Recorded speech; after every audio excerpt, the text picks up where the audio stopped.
Hello and welcome back to the Champagne Rugby podcast. Today I'm joined with Adam Malone. Adam, how are you doing? Hi, Hamish. I'm great. As you know, two Grand Slams in 2 days for Ireland following Patrick's Day. So I'm It's great. How are you? I'm doing well. I'm doing well. But I have to admit the Irish really did come through with a great victory there over England, as much as it hurts me to say. But more importantly, on this week of the Champagne Rugby podcast, here's the deal. If you're a rugby fan, you're in for a treat. And if you're not a rugby fan, well, I'm sorry, but you're about to become one. Why? Because joining us today is the one and only Ugo Monye, former professional rugby player and now broadcaster and pundit extraordinaire. This guy's the real deal, folks. He's played over 240 games for Harlequins, won 14 caps for England, twice for the British and Irish Lions, and has since become one of the most respected voices in rugby. But here's the part. He's not your average pundit. No, sir. Ugo brings a unique blend of charm, wit, and expert analysis to everything he does. In this podcast, we're going to be taken behind the scenes, given the inside scoop on the latest news and events, and most importantly, make us laugh. So, whether you're a die-hard rugby fan or just looking for some good banter, sit back, relax, and get ready for a wild ride with Ugo Monye. Ugo, how are you doing? I'm feeling the pressure, Hamish, after that introduction. I mean, I have the slight worry that people might just be underwhelmed at this next hour, because that was a huge introduction to this pod. But I'm looking forward to having a chat with you lot. Well, we've been looking forward to it too. So, Ugo, just to kick off, what I always like to ask our guests for the first sort of question is, when it comes to the rugby, is what kind of got you into rugby in the first place, and where did the passion all start? Because it's quite a career you had.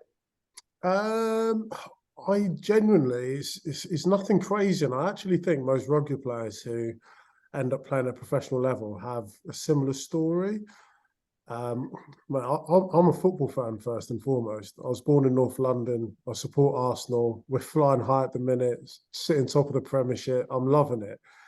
I went into rugby at the age of 13. So I went to a private school, and they didn't play football. Their sport was rugby. So I kind of didn't really have much of a choice. But truly, I just thought, in a new environment, it was the best and easiest way to make friends, because, it was just me. I didn't know anyone there. So I picked up a rugby ball and I enjoyed it. I was a massive fan of WWE, and I kind of liked that physical aspect of it. And so I thought, how can I mean, at 13, I wasn't thinking how transferable are the skills from WWE, but I was like, oh, it's physical and I'm quite fast. I reckon it might work. And I just loved it. I think when you're as a kid, when you're encouraged and told to get involved, and you're rewarded for, I don't know, just involving yourself, and you seeing results and all the rest of it, you're more energized to want to play it more. And that's a life skill for any kid at any sport. In fact, anything. If you encourage them, positive affirmations, they're going to stick with it. And I loved it. I went to assembly on a Monday, and they'd go, oh, the under-13Bs won at the weekend. I had a sense of pride. I was like, oh, well, my name's just been read out by the headmaster. So I stuck at it, got better at it, and as they say, I guess the rest is history. Yeah, So I take it like if you were a footballer, you started off as the out half, were you? No. I played striker in football and I loved it. And so I guess the closest equivalent to that in rugby is actually on the wing, but I was quick. So the school teacher's like, right, I think you should get on the wing. And I went, yeah. I mean, it felt, they explained it to me. They were like, catchable school tries. I was like, okay, I think I can move my legs pretty fast. Let's have a go at that. And that was it. Loved it. So you were like the quick guy that no one really wanted to play against, scoring all the tries, running down the wing. But you know how fickle it is when you're a kid. If you've got good boots, you're like, oh, geez, I bet he's good. Do you know what I mean? If Yeah. if you just got like slick looking, oh, he's on the wing. but he's fast. His boots look fast. Do you know what I mean? So I didn't really have like any clout. I had nothing apart from, but yeah, I was fast. And when we got into, I remember our first ever 7 season, I thought this is wicked, like so good. Because I like ran, I sprinted 100 meters, ran county, went to nationals. Like I knew I was quick in a sprinting environment, let alone a rugby environment. So when I got to 7s, I thought, wow, this is so much fun. Like, who doesn't want to score tries? Ugo, you're saying you're quick and you did 100 meters. How quick were you? What times are we talking about? So I did a 10:33 unofficial. And I can't call it official because of the wind that I had behind me. It's above whatever the threshold is, but I ran a 10:6 official. So yeah, I guess that's the one I can count upon. So I could. And one of the things I'm most proud about is I've still got the school record, like all these years later. I'm like so chuffed. Jeez, it would have been a good athletic school. Like you had a lot of top guys there. No, not really. It's a strange one. I went to a school called Lord Wandsworth College in Hampshire. Small school in a small little village. It was also the same school that Jonny Wilkinson went to. It was mad, just don't know what it was. I guess he's got some good like local community rugby clubs. You won't remember him, but a guy called Pete Richards, he played 9 for England. There's a few other Premiership players that came out of it, like Charlie Ainsbury played at Newcastle Harlequins. Andy Buist went up at Newcastle. Steve Bates, he was a chemistry teacher there. He was the coach for Jonny Wilkinson. He left the school to take on the job at Newcastle. And I think he then became an England coach. So you're thinking this small school in the depths of Hampshire produced some quite decent rugby players. I mean, Jonny, absolutely wonder kid at school, could do everything. Like could do absolutely everything. What was it like? So I'm guessing that Jonny was in a few years older in the older classes. What was it like being like in year 7, year 8, and seeing Jonny Wilkinson there? He must have had a bit of a name for himself going. He did, because like if you played county rugby, okay, you had county kit, so you could turn up to training like your county shorts, county socks, and so like when it's a rugby school, like you could identify the county players, and that was like massive. And then Jonny played like the same with Pete Richards. He played England age group, England schoolboys, and then you've got the England kit. So from an early age, like Jonny's a few years older than me, but I remember honestly, and it's not one of them where you mention someone who's quite famous and you've got some bang average story, and this story is going to be bang average, but you feel compelled to tell a story about them. I genuinely remember Jonny, age 16. He was built different to everyone else. Mate, he's not the biggest dude. He's only like 5'8", but we would go to school, do all your classes. We'd have rugby training after, and this is going back, mate, 25 years ago plus. So before the game's like really as professional as what it is now, quite significantly. But to see a 16-year-old kid after rugby practice out goal kicking off his left and his right foot, practicing his touch kicking left and right foot, not just after that, but then after, so we had an hour or an hour and a half of prep homework. His dad would come into school and he'd be practicing his skills. So that mindset from an early age, at the age of 16, was just wild. And I guess it's probably no surprise as to when you have that type of work ethic and application and you're really talented, how he's obviously gone on to achieve as much as he's gone on to achieve. And like, would you have taken bits and pieces of what a 16-year-old Jonny Wilkinson was doing and apply it to yourself? I think later, when I turned professional, yeah, watching Jonny age 16, I was just playing for the first 15 was such a big deal at school, like it really was. So you put them on a pedestal, you know, they had an aura around them. They had their own first 15 kit. Those things were like really special. But I do remember, like, I was in the same boarding house as Jonny. I was in Sutton House, and outside we had a field rugby pitch, all the rest of it. And he was unusual for a fly half. He loved defending. I know, like, everyone has to defend at 10 in the modern game, but we're going back a long time ago. And we used to love playing British Bulldog. And I remember Jonny just like setting a challenge. He was like, if anyone can get past me, I will, I forgot what he said. I don't know, get some sweets or something like that. Something pretty like bog standard. But a fly half, and back then, when you're so talented with your handling and your kicking, and you also want to melt people in defence. And this was just, whether it was on the rugby pitch, on British Bulldog, I mean, you're not dumb tackling people, but he was there going, right. And he's got no like arrogance about it, but he's confident in his ability. And so he'd put gauntlets down and be like, right, if anyone can get past me, I will, I don't know, do something. I'll get you this or that. And I remember that outside Sutton House. And did you manage?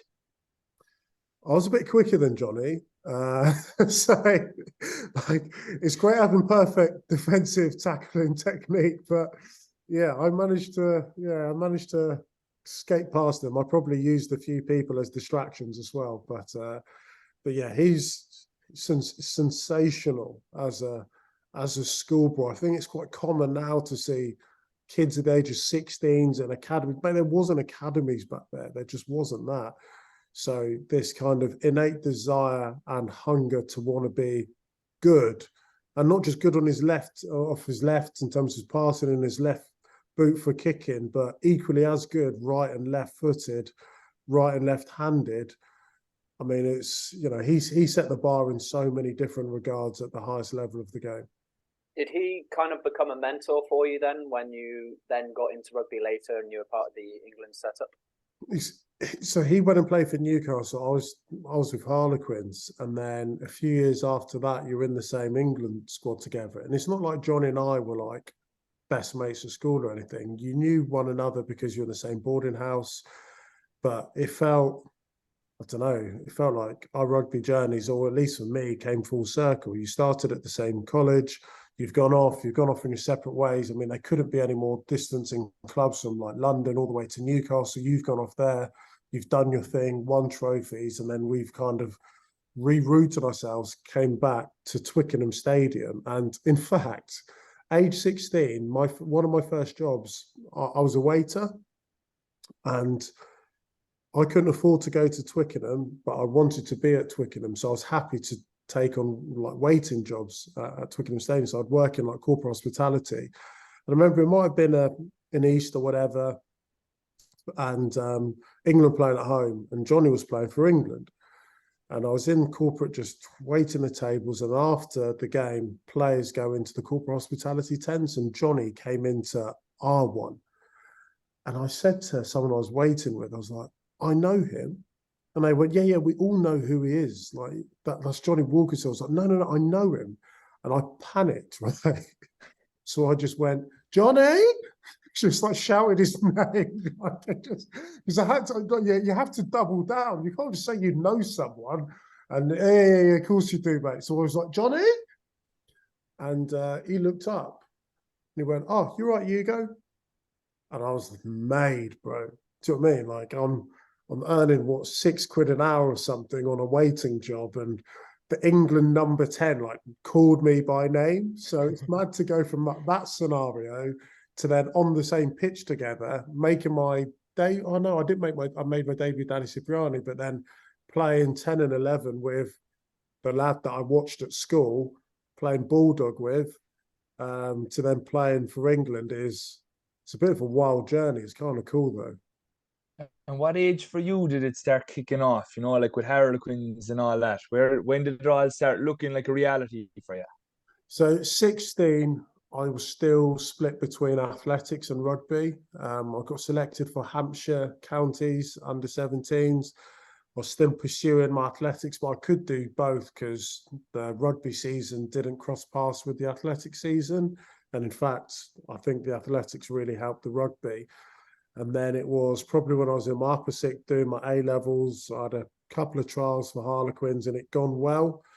And then after completing my A-levels, I said I was just going to take a year out and just see how things went. Just, you know, I had mates of mine traveling the world, you know, in their year out. I thought, oh, well, I'll take this year out and explore rugby. And that first year was a blessing in disguise. It was difficult to start with. I joined pre-season. This is 2001. I just watched the Lions series down in Australia. and I broke my toe within like 6 weeks of signing. So I was like devastated. I've taken this year out. Like, what the heck's going on? Keith Wood, an fellow Irish lad, he got named World Player of the Year that year, and he was coming back from a shoulder operation post-Lions tour. So we were injured at the same time. You've got the world's best rugby player, and you've got me, like, who's just got my A levels like a few weeks ago. And we then became training buddies, or we were doing rehab together. And the way Keith was with me, it's just like unforgettable. I'm still in touch with him now, but I forever credit with him, and grateful for him, really, because he just took me under his wing. The world's best rugby player is taking this 17, 18-year-old under his wing, and he showed me like what hard work was. I had no understanding of what professional rugby was like, what it was to be a professional athlete. It was just all schoolboy and county stuff.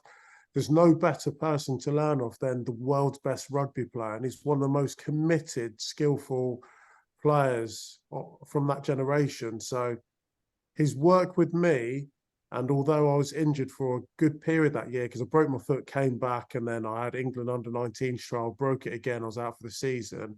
But I just worked so hard, and off the back of that, I actually got a contract, and it wasn't on anything that's in on the rugby pitch. I was barely there, but I worked bloody hard under the guidance of like Woody, and was brilliant. And yeah, he's really kind of helped shape and change my attitude to trying to help others now. Because I learned a lot from the game. That doesn't mean I know it all, but if you're in a position to guide or just be a sounding board, then you want to be that. Yeah. So, as you know, we're running the Wolfpack Rugby recruitment. So we do have a lot of young listeners that are trying to break into the game. And you mentioned there that Keith taught you the difference between hard work between a professional and the county level. What is that? What sort of things can like the younger players be doing that you were doing with Keith that you learned from him?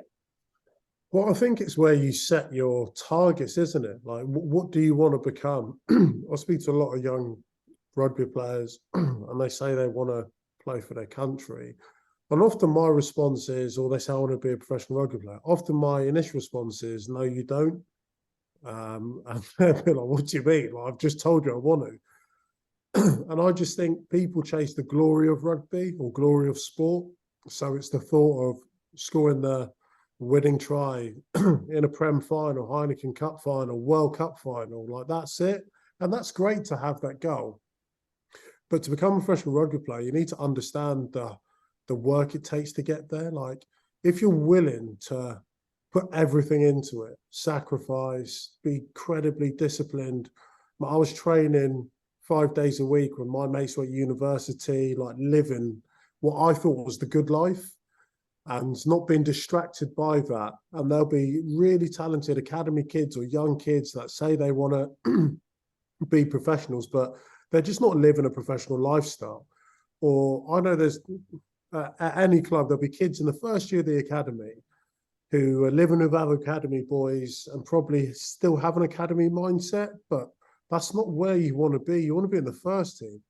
So have a look at what the first teamers are doing, how they apply themselves, how they are physically strong, disciplined, and the students of the game. That's where you need to be.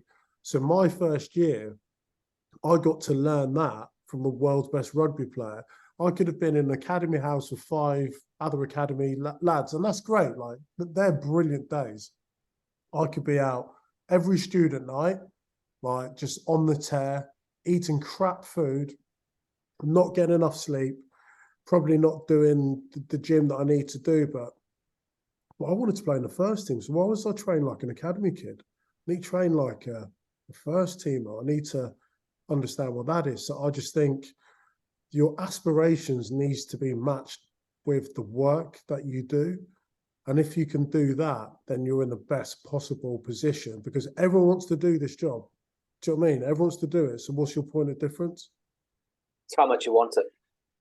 Yeah, ultimately. That's great advice. Yeah, definitely. And in regards to Keith Wood, he kicks the ball a lot and obviously a great skill set. But as a hooker, like, how often did he practice kicking the ball, or did it just come naturally? It's funny, like Woody had free reign because he was so talented, which is great. And you say to forwards, some forwards, you hear pundits or people say, oh, why is he doing that? Or why is he doing this? Or why is he doing that?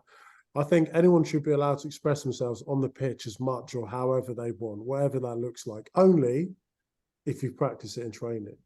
Like if you've got a second row who's trying to tight spiral the ball up the channel and he's never done it before, and he shanks off the side of his foot and goes into the stands, you're like, well, I'm not surprised. You never practice it. Well, Woody practiced these things. It was part of the fun. But I think training should be about expressing yourselves, exploring, trying things out.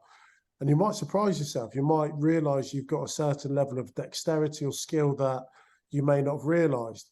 Doing it in a high pressure environment like a game is not the time to be practicing a skill for the first time. But that's where training is, because you can make mistakes and you can work at it again. And the consequence of dropping the ball or trying to offload out of the back or a drop goal or something, obviously is not significant as doing it in a match. In a match, it could cost you the game. In training, you've only just got to do it a few more reps. So just applying yourself in practice and not being afraid. Some of that comes down to the environment the coach says. If a coach allows you to practice and try things and express yourselves, then you should have that liberty to go out and do it. And it's more the Harlequins culture, isn't it, to go out and express yourselves. Like everyone's always on about, well, in the modern day, it'll be Marcus Smith should be starting for England. But Harlequins play that way, and they always have. You just throw the ball around, you express yourself, do whatever you feel is natural. So they've obviously all practiced it. Like, would you think that separates them from all the other clubs in England? Well, most of the other clubs in England? I think London Irish do the same. I think Northampton do the same. Gloucester play a bit. I think there's a real good mix, but the beauty of rugby is it can be played in so many different ways. If everyone played the same, it'd be quite boring. But when you get a clash of styles or philosophies, then it's how one team can figure out how to break down another team who were totally opposed to the way in which they want to play. I was fortunate to play at Quins, a team that loved to play with ball in hand and attack, and but I think people forget that. So we got relegated in 2005. Dean Richards came in, did a brilliant job, and the first thing, he wasn't about. The first thing he didn't want us to do was just throw the ball around. He realizes the foundation of the games, whether it's in the amateur era today or in 20 years, will remain the same. You've got to be tough. You've got to work hard. You need a good set piece. He gave us the foundations for a game. When you have that, what you want to do after that's entirely up to you. Conor O'Shea came in. Jesus, a lot of mentions of Irish lads on this, eh? Conor O'Shea came in, and I think he was the perfect appointment for us. He's got loads of experience working with young talent, whether that be at UK Sport previously and work he'd done at London Irish, now at the RFU. But he looked at the profile of our team, and we had like Danny Kerr, just natural runner, Nick Evans, runner, Jordan Turner Hall, George Lowe, Ugo, Mike Brown. Like we were just a backline full of runners. And so we wanted to run with the ball. We were fit, we were skillful, we were talented, and we were young, mate. We were fearless. Like we genuinely had a sense of belief that we didn't care where we played, who we played. We knew that we had a wicked game and a good set of players. That if we could get our game on the pitch, we'd beat anyone. I remember we played Munster in the Challenge Cup semi-final. They'd only ever lost one European game at home in the history of Munster. And we went there that week, and I spoke to my agent on the Tuesday, and he went, "Oh, big week, big challenge, da-da-da-da-da." He went, "How do you think it will go?" I said, "I think we'll win, mate. Like, in fact, I'm pretty sure we're going to win." And he was like, "What?" I said, no, like we're training, mate. We're a good team and we're not scared. We're not scared. They had Ron O'Gara, who's a legend, loved the bloke. Paul O'Connell, do you know what I mean? Like, you had some rock stars. Donald O'Callaghan, you had some rock stars. Talking about Tessa. Keith Earls, do you know what I mean? Had wicked players. And we were like, do you know what? If we go and get our game on the pitch, we'll be fine. Maybe it was a naivety, but it allowed us to play without freedom and play without feeling or a sense of fear. We went over there, mate. We did an absolute job. Like, it was wicked. I was obviously watching that match. I just remember watching it in my sitting room. We couldn't believe that Harlequins were hammering us in Home Park. We were like, we're obviously going to beat them. We're going to go into the final. Yeah, That's it. Like, we'll win the Challenge Cup. It's not where we want to be, but we're going to win the Challenge Cup. And then we were out in the semis. We were yeah. all in an But all the fan base. We were in an awful way. Yeah. but that's the brilliant thing about it. Like, as a Munster fan, you don't expect to lose because your history dictates you don't lose at home. So, like, we knew they didn't give us a hope. No one in the press thought we'd win. And it's wicked because for me, if you've got a good culture and you've got a good set of lads, I grew up with loads of these lads, by the way. Like, I've known them from when they're in the academy coming through. Nick Easter's, Chris Robshaw's, of this world, all of them. We all kind of grew up together. So we had a wicked like team bond. And we were of a similar age. I think we had like 97% all English qualified. We all wanted to play for England. So we all wanted the same thing. And we knew if we played well for Quins, we'd get to where we wanted to get. Then you got this rock star in Nick Evans, who's like a sensational player.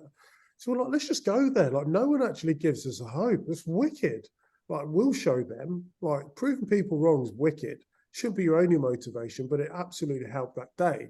And so hearing like Thomond Park silent, like that was just brilliant. One of the most atmospheric stadiums in Europe, and they're silent, and everyone's gone, oh right, they're quite good.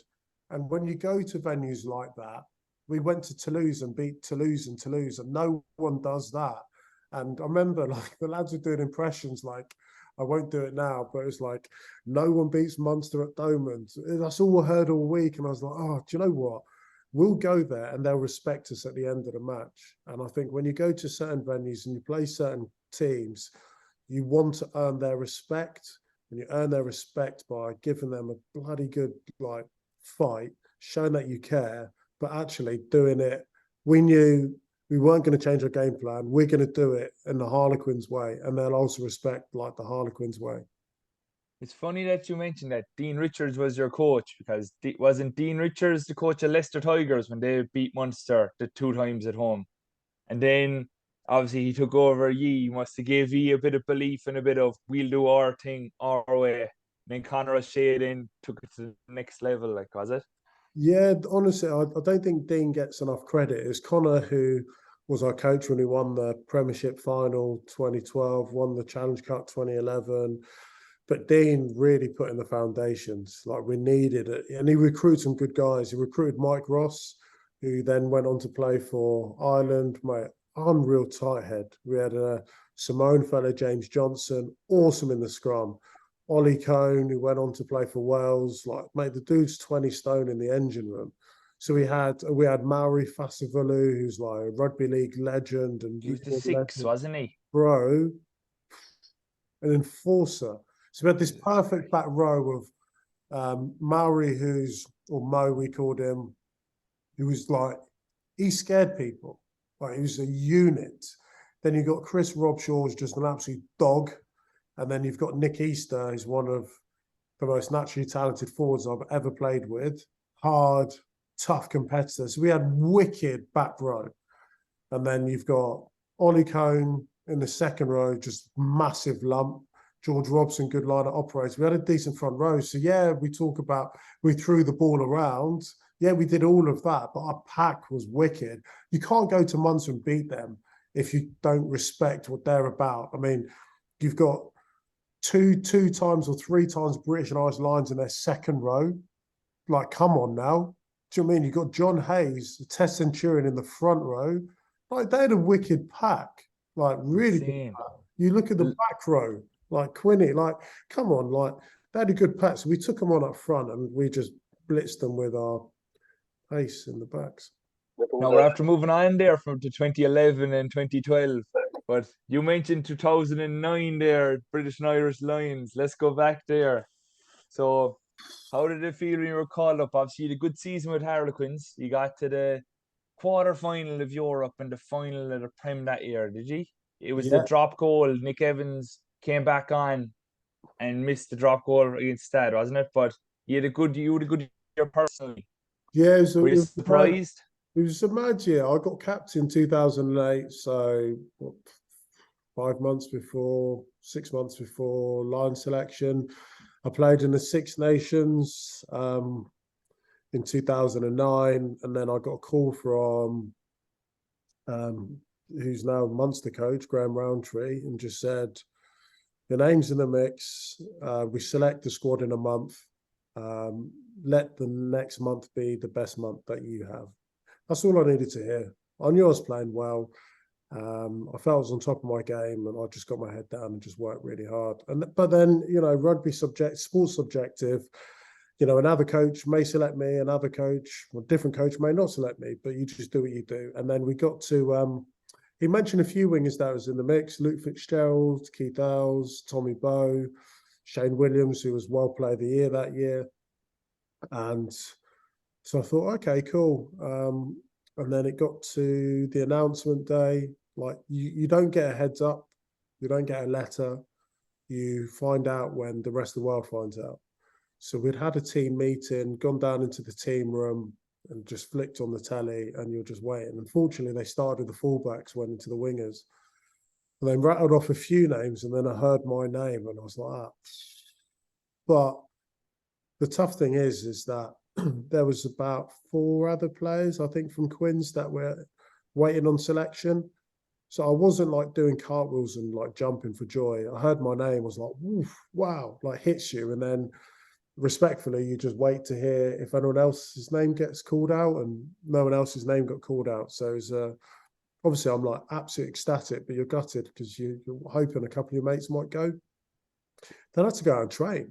Well, I just heard all this, like the best news of my life. I went out and trained, and then I went back to my phone, and it had blown up like flipping heck. I had like hundreds of text messages. The phone couldn't stop ringing. So I just rang my mum in the car. She was in floods of tears on the phone. And then, like, it's actually a bit anticlimactic, but I actually just went home, turned my phone off, and went to sleep. I felt like emotionally drained from the day. I was like, I can't deal with all the text messages.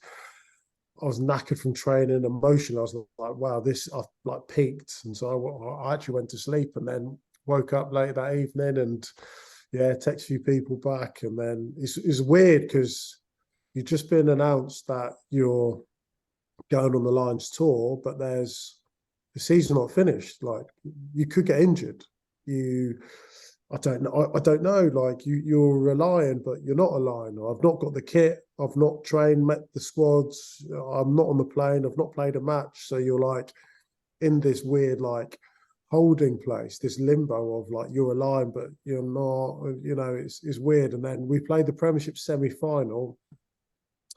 Tell you like interesting story. So my mum, the morning of the Premiership final, the evening before, had a dream that I broke my neck. She obviously didn't tell me, but she had a dream. She came to Premiership semi-final. 10 minutes into the game, I got up for a high ball. Someone takes my leg out, and I land on my head. She's in the stands going, what on earth is going on? Like, she had this dream. 10 minutes, I'm on my neck, and I'm just like lay there.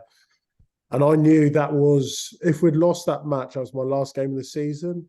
So I'm thinking, honestly, it's mad the amount of thoughts that go through your mind. Like, you're hurt, you're injured, the physios are there, don't move. And I was like, yeah, I don't want to move because I want them to do the right thing, but also I need to get up. Like, I've got a Lions tour to go on. And so I got up, thankfully, played the rest of the match. We lost the semi-final to London Irish and went on the Lions tour.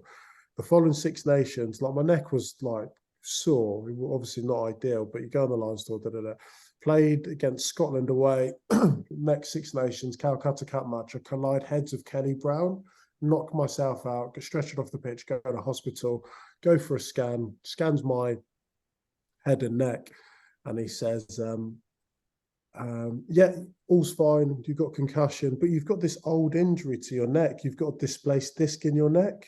I said, how old do you think it is? When just looking at it, I'd say it's probably 6 to 9 months old. So I displaced the disc in my neck against London Irish, and it's mad. You want to do everything you can to be able to provide the best service to look after anyone. But had I'd not got up, had I'd left the field of play and gone to the hospital and had a scan, they'd have found this injury and that might have been it. But I got up and thankfully I was okay. I ended up going on the Lions series and we can talk about that. But isn't it wild, from the dream that my mum had the night before to the incident which took place, the revelation of what happened that day. But thankfully it didn't disturb me going on the Lions tour, and that should not cause me too many issues since. That's insane. Did it like, what was it like going to the gym when your neck was like obviously displaced? Like, could you do shoulder presses and things like that? Or I was kind of fine in the gym, and it's mad what your body can do when it really wants to do something. Like, oh man, I'm going on Lions tour. So my first session, I'm not going to turn up. We did a bit of contact, and you're not thinking, yeah, you're a bit sore. Everyone's had a long season, just come out of the Six Nations Prem semi. But like, I'm competing against the best in Britain and Ireland. Like, there's kind of no excuses. And my competition is the world's best rugby player, Shane Williams. So I'm not sitting out training sessions. I need every minute on the training field I can. I need to play. I need to show that I'm good enough. And like, injuries happen. I remember our last contact session before we flew to Africa, Jerry Flannery dislocated his elbow in the middle of the session. So he'd done all his work that year. I think Ireland won the Six Nations, I think, that year. we won the Grand Slam that year, yeah. Won the Grand Slam that year. He'd been a massive part of it. And then in the last contact session, he dislocates his elbow, and then he's whisked off and he's off to hospital and he's back to Ireland.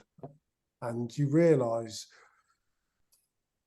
you know, you dedicate so much time, you hope that you're playing well enough for selectors to select you, but you always need a bit of luck. Like, that was desperately unlucky in the last training session. You know, you're basically as well, didn't it? Yeah. Like, you're there, but you're not there. You know, Quinny, he got cited in a Heineken Cup match, and he got banned. And then Tom Croft comes on the Lions series instead, and then he plays all 3 test matches. Like, do you know what I mean? It's, as much as you try and control everything you can control, there's these sliding doors moments which are way out of your control, which often dictate the course of which you take and ultimately the success that you have. It's mad. I remember Ron O'Gara on that tour, he just said, like, lads, it's a privilege to be here. Like, he'd toured before, you know, 05, 2001. Like, he's a seasoned campaigner, he's a legend, like, proper legend. And he's like, it's a privilege to be here, but he says, you don't understand how lucky you are to be here. Like, he said, Jonny, I remember he named it, he said, Jonny Wilkinson is a great player, one of the greatest of our generation. He's not here. He's watching this from home, and you're here. Like, think about it. Like, think about what it takes to be in this position. There's some brilliant players left at home. Jerry Flannery's deserved to be here, and we all watched him get stretchered off the pitch. So it's mad when you think about all of that, which probably doesn't get paid enough attention to, that you do need a bit of fortune. So what did that process look like? You've just been flown over to South Africa. What was it like when you touched down in South Africa for the first time? And what were your first impressions and kicking off the tour? It was class. I think international rugby in the airspace at the moment is pretty tight, isn't it? But historically, I mean, South Africa were the World Cup winners. They were the Tri-Nations winner, current rugby championship. And I think it's probably one of the best South African teams they've ever produced. And you're going to their land. So it's just massively exciting. You know, it's probably their number 1 sport in the country. So the level of excitement from the hosts, the people of South Africa was incredible. And then you start feeling like this team. We've done a few training sessions. The Leinster boys have just won the Heineken Cup. They've come in. They've got a bit of a spring in their step. And then you get into like just game mode. Like, once again, it's that process of being a Lion. It got announced, and then finally met up as a squad, you've got the kit, you've then landed, and you're feeling closer to becoming a Lion, but you still haven't played. And so, yeah, we just got straight to work. We trained really hard. You know, we had some games at altitude, so we did lots of altitude training beforehand at our base at Pennyhill Park. And now you're here, and you're still just, for me, you know, there's very few opportunities you get in your rugby career where you're surrounded by the best. And I believe I played with the greats and the legends of the last generation: Paul O'Connell, Ron O'Gara, Brian O'Driscoll, Stephen Jones, Martin Williams, John Hayes, Shane Williams, you know, just to name a few, you know, Gethin Jenkins. You know, we're talking Test Centurions. They've done it all. They were the legends of that last generation. So I think the first thing is like, you want to be a good teammate. You want to work really hard, but there's so much you can learn. You know, your coaches are Sean Edwards, Warren Gatlin, Sir Ian McGeechan, Rob Howley. Like, just learn. I'd only ever been in an environment of Harlequins in England. Now you've got the best of the best. So just try and take it all in. And so that was kind of my attitude. And was there any team bonding? Because you've got all these boys coming from all the different nations and clubs. What sort of team bonding activities did you guys have off the pitch?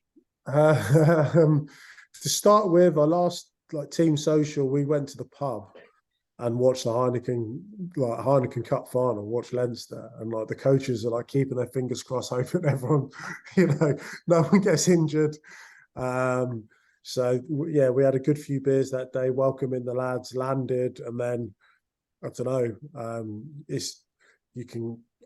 I reckon I could probably get to know someone better like an evening in the pub than 6 months on the training pitch. So and you know, I think when you look at that time, 2009, social media wasn't what it is today. You know, I remember we went to a nightclub one night. We got the Lions team bus there. The Lions team bus is like a 50-seater bus, red, with lions right across it. And we've pulled up to a nightclub, parked outside. Everyone gets off the bus into nightclub, get picked up again at, I don't know, 3 in the morning, 4 in the morning. Not a single camera phone in sight, nothing on social media. So we could properly be a team without the intrusion of the outside world. I just don't think in today's environment, if the Lions boys went out, they go to Australia next, and they're out on the piss on a Wednesday night at a nightclub, that makes national press. So we could do things like that. We went on safari, we did loads of things, vineyards, did loads of things, went to local schools, went to townships. We did so many different things, and it felt like it was just for us, which was lovely. Yeah, I think that as a fan, that looks like the last proper Lions tour, in all the tradition that it had. He played more games than any of the Lions tours after it. Just the way the team came together, even the way the jerseys looked, everything was just proper Lions. But it was wicked. Yeah. I remember after the third test, we came back to our hotel in Johannesburg, and you can imagine what our hotel reception was like, just flooded with Lions fan supporters. There's massive bar, loads of Lions supporters were staying in the hotel. And we just piled straight into the bar, buying them drinks, they're buying us drinks. But there was none of someone sneaking a photo or video of someone necking a pint, which then someone puts a headline to. There was none of that. You don't choose when you were born, you don't choose what the era you play in, but the era I played in felt like the best era. We were just stepping into that social media era, but we also had all the kind of the best parts of the game, like the old school values of the game, where everyone has a beer together without worrying about X or Y. Like the night before the third test, I went out for dinner with a couple of friends, and I was sat there having a glass of red wine. I had a steak, had a glass of red wine. A glass of red wine the night before a test match is going to do nothing for you. It's just not. You're not going to wake up hungover, are you? You can imagine today if a player the night before a World Cup final or a Lions match is in a restaurant, they're going to get hounded, harassed, and someone take a photo, and I don't know, you just get a different perception on it. I'm not saying social media is a bad thing today. It has so many positives and has the ability to be able to talk about sport far broader and wider, reach every end of every territory on the planet. But there's also part of it which I loved, the kind of slight anonymity and it just being just us abroad. And yeah, no, it was a good time to play rugby. That's class. And who out of the Lions team, like, were you apprehensive about meeting that you actually got on with well? Is there anyone like that you kind of didn't think you'd like them? Yeah, there's always a few, because a lot of the lads that play in different countries, you only know them on the rugby pitch, and you're probably on a Lions tour for lots of different reasons. But one of the reasons being is you're a tough competitor. So like Ron O'Gara, I didn't really know much about. I knew him as a player, real niggly, like narky player, wasn't he? And he's someone I'm still in contact with today. Like one of my favourites from that tour, like easily one of my favourites from that tour. Just a good bloke, a real good bloke. But loads of Welsh lads. Like I work with Brian O'Driscoll, wicked bloke. First time I properly met him, and you're spending 7 weeks together. Do you know what I mean? Jamie Roberts, Shane Williams, I still see. And it's what I love about the Six Nations now is I'm retired, and so you go to all these different matches, you go on your away trips, and you catch up with all of those people. It's so nice. And to see. I saw Stephen Jones actually in November. I went up to the Wales team hotel to do an interview, and he was there, and he's the nicest bloke. I didn't ever have a bad opinion of him, but what a lovely bloke. And we're many years on now, but still connected to lots of them. It's lovely. And I always find, like, as an Irish person, Brian O'Driscoll was the Ireland captain in 2009, but then Paul O'Connell got to be the Lions captain. Obviously, he was the Munster captain as well. Like, what was the leadership dynamic on that tour? Because obviously, you'd like the England captain, you had the Ireland captain, the Wales captain. It was all going on. Yeah, I think Geach, Ian McGeechan was of the strong opinion in South Africa you need a forward as a captain. But with Brian O'Driscoll, you need to lean into the level of leadership and experience that you have. And we had so many experienced campaigners, like, oh my gosh, so many of them. And, there's, especially in England, we love a debate about captaincy. But the most important part of it is actually the leadership group. And I know that sounds like a bit of a cop-out answer, but if you've got Paul O'Connell as the captain, and you also have Stephen Jones, and you also have Brian O'Driscoll, and you've got David Quinlan, Anna Gethin-Jenkins, Anna John Hay, and a Phil Vickery, Simon Shaw, like, why would you not tap into it? Why would you not get their opinion and their experience? They're all like natural born winners, massive competitors, won most things in the game. You lean upon all of it. So aggregating those thoughts and that experience only means the team functions better. Yeah. One leadership debate me and my brother always have, and you're actually well placed to comment on this one, I'd say, is if Martin Johnson and Paul O'Connell were in the same team, who'd be the captain? Who's the alpha male, like?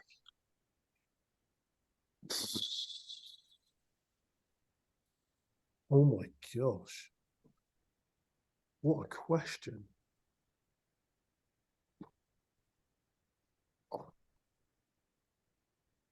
I mean, they're both playing. I think a captain absolutely needs to be a starter, and they're both playing. I mean, Jono's literally done everything in the game. Everything. And so's Paulie as well. Actually, he hasn't won a World Cup, but that shouldn't matter. That doesn't affect your leadership skills. I mean, that's like, what do you want, a Ferrari or Lamborghini? Like, they're both class, aren't they? You'd want them both. I think it's a genuinely impossible question to answer. I'll leave that there. So Yeah, jeez. And what was it like? I know in the second test you got dropped, but then you came back in the third test and you scored that 70-meter interception try. What was that moment sort of like for you? Yeah, it's the best moment I ever had in my rugby career. It's just, but it's, I don't know, I was having this conversation with someone in a different context. We're obsessed with highlights, aren't we? We chase these highlight moments, these peaks, these moments, and like your life are just like a collection of moments, aren't they? But to get to those moments, it's, I think that's what makes certain moments really stand out. Like I started the first test, and in layman's terms, like to play for the Lions is just the biggest and greatest honour.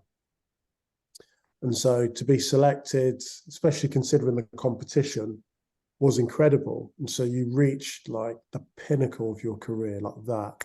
Bang, Lions jersey on, singing the national anthem, taking on the world champions of South Africa. But by the end of the match, I was dropped. So you reached this massive peak of emotion, the best feeling ever, and then you're dropped, all within 80 minutes. So imagine working your whole life to get your dream job, and then by lunchtime, you're sacked. Do you know what I mean? So that like so then to bounce back and play in the third test was cool. I felt like that 7-week tour was like an illustration of a professional's career. Like you have these great highs and you have these lows. It's never, no one's career ever just goes like this, where it's just plain sailing and it's just one great moment after another great moment. You have setbacks, but how you respond is really important. So that third test and that intercept try was just like the emotion surrounding it. And I think you see it in how I like celebrate it. But when you break it down, it's like a 70-meter intercept, which took 6.5, 7 seconds. But to get those 6.5, 7 seconds, it took 13 years of hard work. But if I had to do another 13 years for the 6.5, 7 seconds, I'd do it again, because it was just the best to represent the best club, the best club, international club, the most prestigious. There's not even 1,000 players that have played for the Lions in the history, and you look at the names and you're part of it. Then to contribute in that way, to win a test match against the world champions is like everything you could have imagined and more. And to do it at Ellis Park, famous, where they won the World Cup in '95, Nelson Mandela, you're just like that. Like, this is so special. Did you that third test was sick because it was the redemption, because that was the storyline, wasn't it? You were back in, you got your try, and Phil Vickery coming off the pitch shouting beast. Yeah, 100% for Shane Williams. That we thought at that point that'd be the last time play for Lions. He scored 2 tries. He didn't play the first 2. He comes in, he scores 2. We needed that. We probably, in reflection, we should have won that tour. You don't get those opportunities. You've got to wait another 12 years. And many players won't be back there. Alan Wynne-Jones was, but we felt we deserved more out of it. And to have won that third test, for us, for the jersey, for the thousands, tens of thousands of supporters that flew over to support us, like it felt appropriate for us to win it. So, it was just a real special day and a brilliant way to finish off, like an unforgettable tour for me. I only toured with them once, but you had multi-Lions tourists on that tour who went on to play in 13, some 17, and I chat to them, and I know they won in 13, but their most enjoyable tour was 2009. Like, it was so special. You said something there for the jersey, because obviously if the Lions lost that match, they'd have been after losing 6 test matches. Is it 6 in a row, or was it even 8 in a row potentially? Like, how much did that come up during the week? Yeah, spoken about. Warren Gatland spoke about it in the dressing room. I think every person in life needs a sense of purpose, don't they? Like, what are you fighting for? What are you working for? And it was working for the jersey, working for what the Lions is, the people that have put the jersey on before you, for the history, everything that it stands for. And by the way, that can sound like a lot, you know, but it's important that people understand the responsibility, because it is responsibility. And with, you know, with that responsibility, that there's a massive privilege, and that's something which can either diminish people, make them shrink, or can make them grow. And for me, it's so important that we understood, and we did the whole tour, of course, we had that laid out to us, you know, what we're playing for. And this was our last chance. It's our last chance. You don't know what's going to happen in 4 years. You know, no one lives their life, oh, you know, well, hopefully we get another go. Like, this is it. This is it. And yeah, to have that opportunity to be reinstated, to play a part in it, and to win, you know, it's, yeah, like I said, it felt only appropriate for that group, for the amount of work that we put in, and for everyone associated with the Lions. Were there any of the South African players that you thought, bloody hell, these guys are some tough bastards, that you just like? Yeah, like Bakkie Botha. You know, you look at the damage in that second test. We had Brad O'Driscoll knocked out. You had Jamie Roberts fractured his wrist or broke his wrist. You had Adam Jones who dislocated his shoulder. You had Ron O'Gara with concussion. I think we had a couple of other injuries as well. Like, they're tough. Like, I know the South African games moved on and they play a lot more. They play some really, really nice rugby, but the fundamental of the game will never change. Like, you have to physically just stand. And then, in fact, that's how you get your respect. You spoke about respect. Like, that's when they respect you. Like, Bakkie Botha was one of the most physical, nastiest enforcers that I played against. They're just absolute units. John Schmidt, it's another one. Schalkberg. I mean, it's endless. Peace. Pierce Peace. Mate, I mean, they're brutes everywhere. That's just the forward pack. So, yeah, they're a big physical bunch. But I think when you know what the threat is, it does narrow the focus, because you know, like, we have to be tough. To have any shot, we have to be tough today. And that's good. I mean, it's one thing identifying, it's another thing trying to fix it. In the first test, mate, we got monstered in the scrum, didn't we? Got beaten about in the line out, in the driving wall. But we fixed those things. The second test, and the second test has stood the test of time. Like, you can watch archive videos from 15, 20 years ago, and people are, this is when rugby was at its best. But I watched that 2009 second test, and it's definitely no less physical than rugby of today. No way. Just it stood the test of time, that second test, 100%. And who was the toughest opponent you ever played against in your career?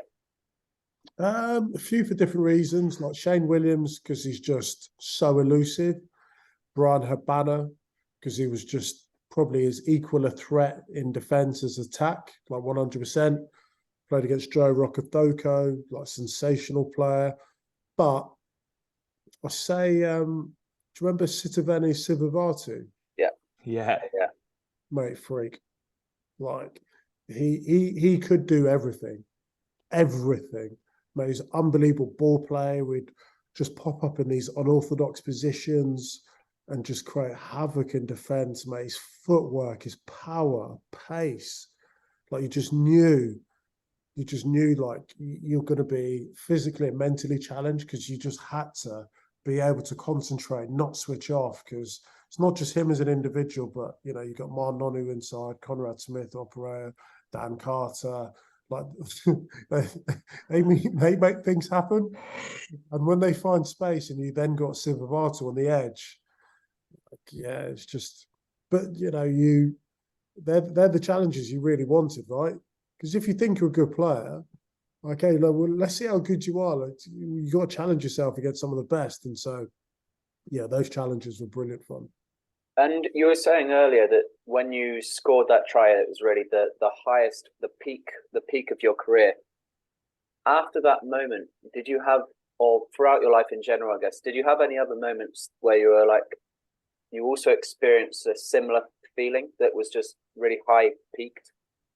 My debut for England, special, really special. You know, you kind of put it into context again. Everything does have context. You're one of 15 players representing a nation circa 65 million people. Like, that's special. Remember Martin Johnson saying, you're more likely to win the lottery than play for your country. And he's absolutely right. We've had more winners of the lottery and the Euro Millions in this country than we've had players play for England. Like, it's special. Then when you stood there singing the national anthem and at Twickenham, you know, your family, girlfriends, wives, whoever, friends are all sat in the same spot. And so to look up, sing the national anthem and like be able to like eyeball my mum. It's a special moment. Like, I knew how it felt. And you guys would have had this also. Do you know a special feeling you get where you're playing sport, drama, music, whatever you're performing? And I remember playing rugby, like underage rugby, and my mum would come watch you play, and you look over to the side of the pitch and you could see like that person.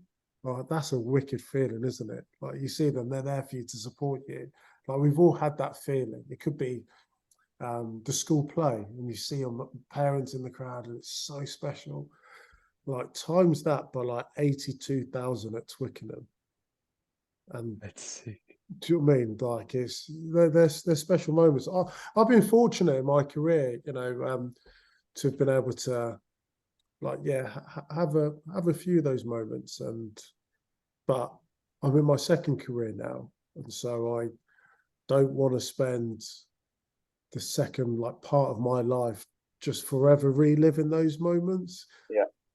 Like, for me, I don't want to live my life just forever looking in the rear view mirror, but just looking ahead, looking out of the windshield, the windscreen, and trying to create more moments. Like, that's how I see it. So what was that transition then? Retiring in 2015, what did you then think with your career? Obviously, you've just had that career of all the moments. How did you then decide, right, I'm going to go into be a rugby pundit, and how did you kind of get involved in all of the TV? Well, I fell into rugby and I kind of fell into punditry. So I signed my last contract for Harlequins age 29, signed a 3-year deal. And I remember I made the conscious decision, and it's probably why I signed a 3-year. I said to myself that if at the end of 3 years my body's feeling good and I feel that I can play good rugby, then I'll carry on playing if the club want me. And if not, I'm going to spend 3 years trying to figure out what I wanted to do. And so in that first year, I tried to figure out what I wanted to do. I flipping didn't have a clue. And so I then spent time trying to work out what I didn't want to do. Do you know, if you had like a bad ex, like, you realise, oh, okay, I definitely don't want that in my life again. Like, as soon as you see the signs, you're like, right, you know, stay clear. The red flags. Yeah, exactly. So I looked at the red flag jobs for me, and I was like, oh, I didn't fancy that. Didn't want to do that. And then I actually chatted to Nick. So I did some media work. If you're injured, you know, you can come and be a guest and all the rest of it. And then I remember chatting to Nick Mullins, who I now work with, brilliant commentator.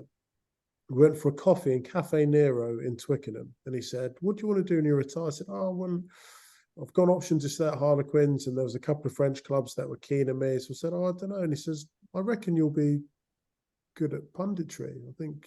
So he asked me a few questions, how I'd explain a few things and this, that, and the other.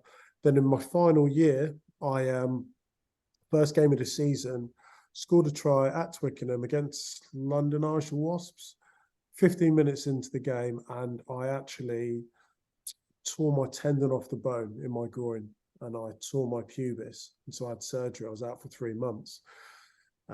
So I had a bit of time off. And so I did a load of games for BT Sport, commentary. And actually, the only thing I wanted to know or figure out is whether I would enjoy it. Because I thought, if I enjoy this, I reckon I could be okay at it, because you're having fun, you're doing something that you really like. And I loved it. And so I spoke to Connor, I think October, November 2014, and said, this season's going to be my last season. Because it was within my control and I knew that I was retiring, it made the process easy. Like, some players, unfortunately, go to matches and they get a career-ending injury. They're just not ready for it, not prepared. I gave myself an opportunity to be as prepared as I could be. And I found something that I really enjoyed. And so the way I see it is that I've moved on, but not that far away. And I love what I do. I'm at Six Nations games, you're at Premiership finals, Heineken Cup finals. I've done 2 World Cups. You're at these big arenas, like as a fan, but in a professional capacity, watching and witnessing and absorbing the atmospheres of all these tremendous moments. I speak about my own individual moments. Now I'm watching the moments of other people, but enjoying it as much whilst talking about it. So I love it. Like I truly love what I do. I've always been a bit of a undercover like rugby geek, like loved analysis, love watching rugby. I've just been in conference today with World Rugby and some like international coaches and referees, and we've literally spoke about rugby for about 4 or 5 hours, and it's wicked. Like I love it. I really enjoy it. That's the dream, lad. That's the dream. And who would be like someone in punditry? Who's the best pundit in the world, do you think? Besides Ugo Monye. Hey, see, the questions like this get me into trouble, won't they? I respect pundits that put the effort in, like work hard, and it shows. I think there's, like any industry, there's some great pundits and there's some average ones as well. And you can, for me, I think I can separate. And there's a difference between being a good pundit and being a good broadcaster. To be a good broadcaster essentially means you're able to talk well. Do you know what I mean? Like speak well, string sentences together, have good conversations. Punditry is having a depth to your understanding, your knowledge. So when you make a statement, the ability to be able to explain it clearly to an audience. At the World Cup, that audience could be Six Nations, we're talking 10 million people in a really short space. Like when you're commentating live, you probably don't have the ability to talk for more than 30 seconds. So how can I explain the pictures, what you're seeing, in a concise and palatable manner? That's the best of, that's where you become a brilliant broadcaster and a brilliant pundit, because you're speaking really clearly, people understanding it, but your depth of knowledge is also absolutely fantastic as well. And I'm really fortunate to work with some really good pundits, really good pundits. Yeah, and what do you prefer then? Who's your favourites? Who's my favourite? I love listening to Brian O'Driscoll, to be honest. Of course you do. You're Irish. Of course you do. I think who else do I like? Yeah, Brian O'Driscoll, and I actually think Austin Healy's very good as well. Yeah, I had to say Austin Healy as well, though. He's definitely up there. One of the best. And Brian O'Driscoll is obviously quite good. Yeah. I tell you who'd like to see doing more punditry would be Nick Cummins, the Badger. He always used to crack me up. Right, he's hilarious, isn't he? Yeah. Oh my gosh, that dude has got stories for days. You should get him on the podcast. We should reach out to the Honey Badger. Get the Honey Badger and Mac Hansen together. That'd be some duo now. How cool is Mac Hansen? Oh, it's insane. Do you see Johnny Sexton's Instagram story? Yep, with his son and Mac, yeah. just Mac being Mac. Do you know what I mean? He's some rugby player as well. Wow. Oh, he's such a good link man, isn't he? As a winger, like he's completely different to a lot of other guys. Like you have these power athletes who are just trying to get over the line. Whereas Mac can obviously get over the line, but he's kind of more linking the play, more arty kind of than freak of nature, isn't he? The Ireland jive. Yeah, Ireland have the best skilled back three in the Six Nations. You look at James Lowe, his work in the air, I think defensively is sound, his kicking game. Hugo Keenan, for me, is probably the best fullback in the world. His all-round game doesn't really have much of a weakness. Then Mac, but also, Hugo and James Lowe, brilliant finishers as well. Mac's a brilliant finisher, but his handling and his vision, and to your point, his ability to link plays, against Scotland last weekend, his down that 15-meter channel on the right-hand side, how he steps up as first receiver, steps off his right foot, squares up the defence, and then puts a missed pass across to Conan for the try.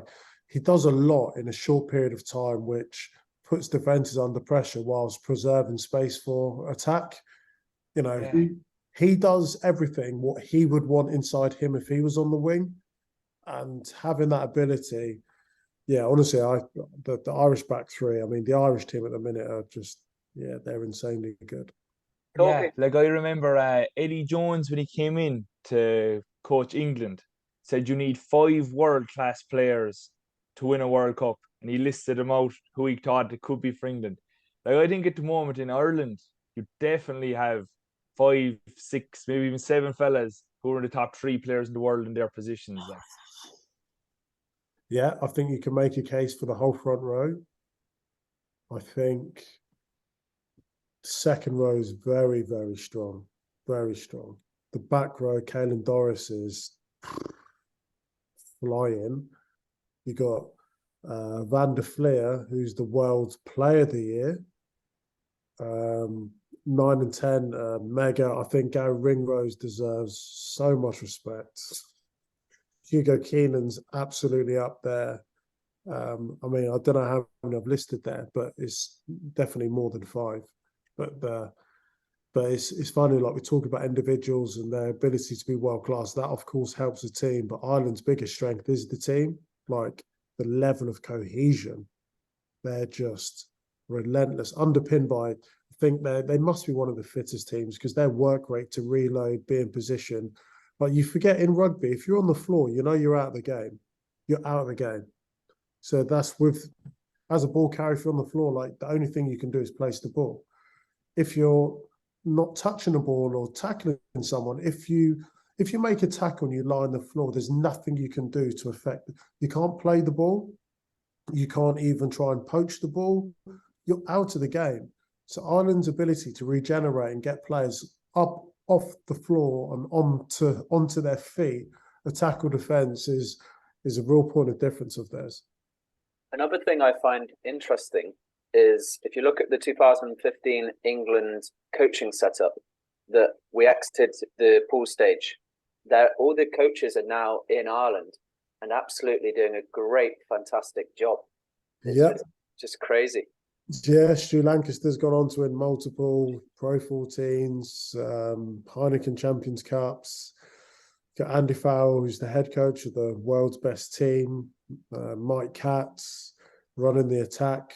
Ireland's attack seems to be the envy of everyone.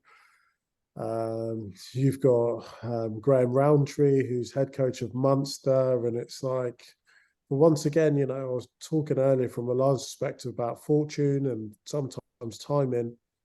Like in 2015, obviously massive disappointment for England. Go out the pool stages of a home World Cup is deeply, deeply upsetting, disappointing. But I love the way in which those coaches have like bounced back, because no one can tell me they're not good coaches. Maybe it was the wrong fit. Maybe it was the players that just quite simply underperformed. I don't know, but that obviously just wasn't their time. But they've gone on, healed, found themselves in new environments and just excelled. But as an Englishman, watching like Faz make Ireland as good as what they are, I'm so pleased for him. It's brilliant. But I wish in another parallel universe we could have foreseen his quality, his talent. He was my defensive coach at England. Him and Sean Edwards, the 2 best defensive coaches I ever had. My word, the way in which they empower you, make you feel, make you want to go out and defend for them is an emotion that no other coach has ever given me. So when I see the success of Ireland, A, I'm not surprised, and B, I'm like envious of that feeling which he gives those Irish players, because it's clear for everyone to see, isn't it?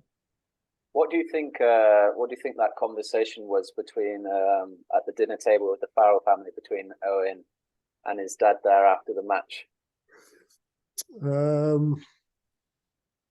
Well, I guess the next day was an easy distraction because it was Mother's Day. So it wasn't about Owen or Andy, it was about their mothers. Do you know what I mean? So that's a good icebreaker. And Owen has kids, and they're Andy's grandkids, and they were over. But I think they're so well used to it now that they probably have quite a good ability of being able to separate family time from work. Everyone needs that distinction, don't they? And yet they're both rugby nuts and love it and would have analysed and spoken about it. And as disappointed Owen would have been as England captain, you can't help but be like just happy for your dad. Your dad, the number one team in the world, Grand Slam champions, to do it St. Patrick's Day weekend against England. There's a part of you wouldn't be human if you weren't happy for your dad. We actually said it to my mother. We were watching the match. We were like, if we were in that scenario, who'd you support? And my mother said, if she was English, like Owen Farrell's mother, she was like, I'd want England to win and I'd want Andy to be happy. But it's Owen's mum, but it's Andy's wife. And a draw does nothing. A draw means Ireland win the Six Nations, but not a Grand Slam. It's good. So I don't know. I think they're so well rehearsed in this scenario that it's probably just not even awkward. It's just not even awkward. It's what it is. They're both such good professionals that they can cope with it a lot better than perhaps how we imagine it to be. 100%, 100%. Now, someone you mentioned a while ago, and I think we're all talking up Ireland, but Sean Edwards is obviously in charge of or involved in the French team. Like, do you think Ireland are really favourites for the Grand Slam, Ugo, or for the World Cup? World Cup.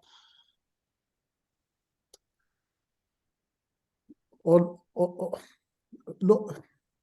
There's part of the Six Nations, but last summer Ireland went to New Zealand and won a 3-test series.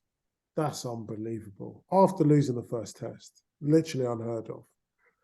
That in itself is enough evidence to know that they have to be one of the favourites, if not the favourites.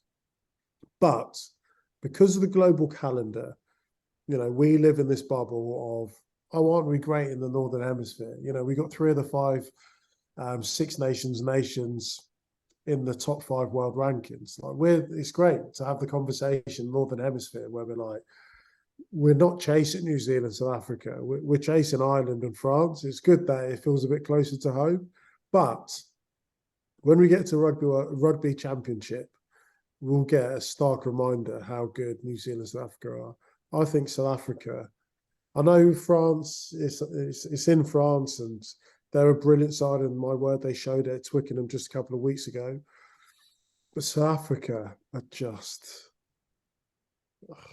And, South Africa are just the absolute juggernaut. When they get it right, they get it really right, and they've been very good.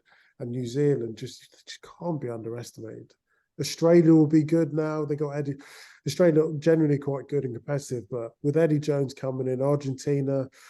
So I don't know. Ireland, of course, they're in the hot seat, and they've been able to wear that number 1 tag really, really well. But the Southern Hemisphere, we've not won a World Cup in the Northern Hemisphere for 20 years. It's crazy. Yeah. Like, to be honest, as an Ireland fan, like, I still think it's the most open World Cup ever. But I think like France and New Zealand can score these magic tries from anywhere, like Penn did against Ireland. Ireland don't have that strike power. Yeah. South Africa and England are massive, what's it called? Massive packs, and they can get us behind the gain lines, So like that's power that we can't bring as well. And then like Argentina can obviously get the D line going. Scotland can attack. I think every team has their own competitive thing. Ireland are obviously very consistent across the board, but other teams can bring 10 out of 10s, whereas we're just very good at everything, kind of. You're very good at everything. And New Zealand, I think there's this myth about New Zealand. Yes, they play wonderful rugby. They've consistently done that, and they've probably been the attacking model which everyone's tried to copy for the last 15 years. But you forget their power game. Like, people forget how abrasive and how destructive they can be when they want to go to it. I remember in 2017 when the Lions played them, and all the conversation was about, oh yeah, they can score from everywhere, and they went through the front door with their big forward pack, and I was like, and it was a stark reminder, and they still have that. They still have that. Like you look at a Brodie Retallick or a Scott Barrett or an RD Surveyor, like come off it, man. Do you know what I mean? Like they if they want to go to that game, they can do it. Then if Jordy Barrett, Foden Barrett, Tuvasashek, Rico Ioni. It's wild, but that's the beauty of this World Cup that we've got. That it's going to be a cracking one. Yeah, to call it now, and then you look at the draw. Unfortunately, the side that Ireland are on with South Africa, Australia, New Zealand, like it's bonkers, man. Like whoever wins this World Cup, especially comes from that side of the draw, I'm not sure if there's been a more deserving World Cup winner. But it's crazy. Like I think there's a lot. I know World Rugby said they won't do it again, but like calling it 3 years out, the World Cup pools is looks just so crazy now. The top 5 teams in the world are all on the same side of the draw. Like bonkers. It's bonkers. Like now it will give us some great matchups in the pools, and then as the teams from the other side of the draw come through, they will be strong. I have no doubt about it. Like England will come good, I think. Like Argentina can do it. But I think calling it 3 years out for World Rugby, they need to get that changed. Yeah, and unfortunately, I think some of it was down to COVID, and that's the kind of legacy of it. But yeah, we won't see that again, I'm certain. What are your thoughts about the whole England situation with Eddie Jones coming out and everything? Like similar sort of results, but since the last Six Nations under Steve Borthwick. It's obviously disappointing. 2 out of 5 in the Six Nations for a nation of our resources and player pool and power infrastructure. Obviously, it's just underwhelming, isn't it? But and I know England fans are sick and tired of hearing this word, but England are a team that's building. Steve Borthwick has been in charge for 7 weeks, 5 matches. The France game was an anomaly, especially when you look at the improved performance against Ireland. But to concede 50-odd points at home, that felt like, I think, to a large degree, the team that was together in the Six Nations won't ever be together again. I think that might be it. But what happened? What I find is the pre-season lead into World Cup is a bit of a leveler because you get 2.5, 3 months together. But you also got to consider, we've mentioned Ireland, France. They're 4 years into this journey. They started building from 2019. Fabien Galtier was implemented into that World Cup coaching group, knowing he'll take over literally after the final game for France, and he's been on this journey. So you've got other teams who have had longer time together, 4 years together in their planning and bringing through players and blood in them. We're trying to condense all of that into a matter of months. So none of these are excuses or me trying to pardon what's happened, because we still should be doing better. I'm convinced we have lots of good players that aren't playing well. And I hope by the time we get to the World Cup that the players, if our players play to their potential, I think we can take on anyone. I truly do. You look at the potential, look at the front row, British line front row, Maritoja British line in the second row. The back row's phenomenally good. Young, exciting scrum half. Owen Farrell or Marcus Smith or George Ford at 10. Manu Ollie Lawrence at 12. Elliot Daly or Henry Slade at 13. And then Freddie Stewart, who's so solid. Anthony Watson, Max Malins at Arundel. They're all good players, but not playing to their potential. But if we can get that sense of cohesion, have a real understanding of how we want to play, which I think needs to be more expressive than what we've shown so far, because set piece, good defence and a kicking game is just not going to be good enough to win a World Cup, because all the top teams can do that and more. So yeah, Steve Borthwick's got a lot on his plate and not a lot of time, but I'm still fairly certain that we can that we can be really competitive and more than what we've seen in the Six Nations. So you mentioned that with Ireland and France, they've had 4 years building with the coaches. Therefore, don't you think it was a bit of a premature decision replacing Eddie so close to the World Cup? It may, two ways of looking at it. It may have been overdue. You know, what if it happened after the last Six Nations where we only won 2 out of 5? That would have given Steve Borthwick 18 months. So it may have even been too late. I felt that Eddie and his relationship with the team just not untenable, but certainly like ran its course. It felt you speak to the players and you get the feedback, and I think that was how the team also felt about it as well. Obviously, it puts you in a compromising position because you need to bring together a new coaching staff, a new philosophy, re-energize the players, find a sense of confidence, a new way of playing. That's the job.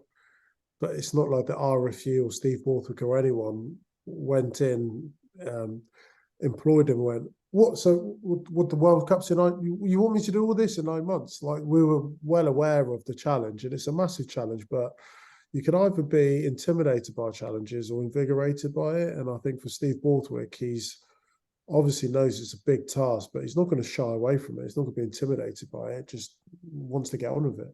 So do you think? Sorry, Adam. So do you think the firing of Eddie was inevitable? It depends what your metric for a sacking is, or what constitutes a sacking. And I think in international rugby, it's probably results, isn't it? And we've seen the results weren't good enough, and the performance levels weren't good enough, were they? So when you have those two, and you start to hear that, I don't know, relationships might be strained, or perhaps just need a new direction, then you're left with very limited options. Do you double down or triple down? Because Eddie was scrutinised after the last Six Nations, scrutinised after the Six Nations before that, scrutinised after autumn internationals. It's, you either double down and stick all your chips that it's just gonna come good, or you be bold and take this decision, which they've done. And I guess it's one of those, and it was split opinion as to whether it's the right thing to do or not. The reality is the situation which we're in is the situation which we're in, and I think everyone's aware of the size of the challenge. It's just about how we go about trying to implement how we want to play and getting that sense of understanding and cohesion in a very short period of time. Something you just said there about understanding cohesion. I asked you before about the Harlequins DNA versus England rugby DNA. Now, England are obviously after bringing in Borthwick and Kevin Sinfield. Obviously, Borthwick and Sinfield come in from Leicester, who played a high kicking game, set piece defence, and then they brought in Nick Evans from Harlequins. So they obviously throw the ball around. So is it like getting two things that might not go together? Like, is it like getting a pizza and a curry in the same dinner? Yeah, it's interesting because earlier speaking about the work that Dean Richards had done at Harlequins and how he laid the foundations, like a set piece, being hard, being abrasive, being really tough. And we needed that. Like, international rugby just demands that. You go back to the 2019 World Cup final. That was a final won in the scrum. So no matter how you want to play, if you don't have that tough, hard edge, which has been one of the founding pillars of English rugby and our DNA for as long as I can remember, you need that. But to take the game on, to take it to the next level, to be able to be the best, to beat the best, you need to be able to, I think, show more in attack, and that's where Nick Evans comes in. Like, Harlequins play a particular way, and for me, bringing the two together, Borthwick and Nick Evans, you're creating this melting pot where you have to find a common ground and a sense of synergy. And if you can compromise, like, I don't think England want to play like Harlequins in their own half, but I do think they'd love to play like Harlequins in the opposition half. But how you get that message across, and the attack is the hardest thing. Oh, there we go. So, and in order to do that, I think the first thing you've got to do is you've got a group that have been together for a long period now, 8 years or so, since 2015, that have probably played in a certain way. So you need to almost strip that down, remove that out of their kind of muscle memory to then think a total different way to which they've been able to think. And we've not seen loads of evidence. I thought we saw green shoots of it against Wales away with some of the launch play, but we're not seeing enough. And I think, once again, it's that annoying thing which you're asking people to do, is to be patient, because attack takes time. Like for us at Harlequins, we didn't develop that in 7 weeks. You know, you develop that over a number of years to get to play that way. But the speed of ball as well England had against Ireland in that first half at times was frightening. Like I know you were saying they're going to try and exit from their own half and then create this speed of ball in the opposition half. But can you do that? I know they started with Tuolangi and Slade, but could you do that with a Ford Farrell or a Smith Farrell combo? Yeah, 100%. We're talking about loads of coaches talk about it, speed over shape. Everyone in attack is trying to create quick ball. No one does it better than France in the 22. I think they're averaging like 2.1 seconds per ruck. I mean, that's lightning fast. But once you get quick ball, you need to understand what you're doing with it. For me, all bets are off once you've got quick ball. You're just playing what you see. You're not worrying about, but you need to be here. And of course, having a structure and a shape helps in terms of people's understanding and how comfortable they feel in certain situations. But when you've got line and quick ball and you've got defences retreating, you're on top of them. You need to be relentless and keep playing on top of them. So that for Mac Hansen, what does that look like to Mac Hansen? He's not looking at shape. He's just looking at fixing defenders, either shifting the ball into space to create opportunities for other players, or he's taking people on. Like, you can overanalyze and overthink it, but what essentially I'm talking about is instinctive rugby. And if you have that freedom to just play on instinct, when you create quick ball, then I think you become a really dangerous side.